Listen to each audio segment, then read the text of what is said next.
Allo, Oma, Bobo.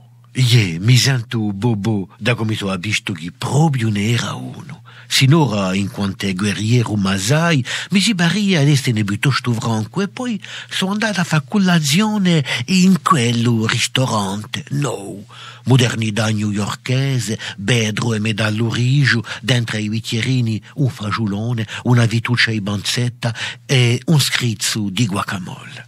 Quando sono entrato, ho guardato l'uomo e donne mi hanno guardato, ci siamo riconosciuti.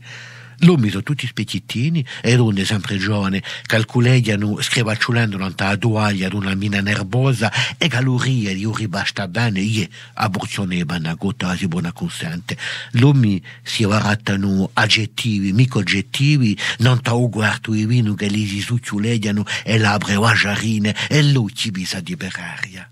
Hanno un'ora per mangiare, lavorano noi servizi di asitti che in principio un monopri e finisce un novelty. Sono tutti di Vigadia e tutti hanno ragionato una stonda di rispettivi meriti di Jean-Guy, di Gilles, di Marie-Antoinette, di Jean di Papa e dopo s'hanno fatto una parlata non te scorse e vacanze e prossime a ski in Abettone in Toscana ben inteso in Toscana dopo si sente tanto un casasoia subito sbarcato in Livorno e a lingua corsa che li non parlano mica i suoi figlioli e tanto i gino toscano posto che li ci capiscono tutti come ho fatto io hanno letto un libretto di Stéphane Hessel aspettano per indignarsi desse in RTT e che la sia gonfia di gestione. Tutti sono contro i sacchetti di plastico, contro il passaggio di petrolieri, non tra l'anchera di sua moglie e titiandosi di vascheri contrari alla presenza e la tesardo noi gagi corsi.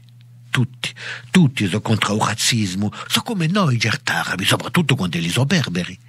Aia, Bobo, ma non gorgato a mortadella. È terribilmente amara, da bere sighi anche i wonobo, per non venire Bobo.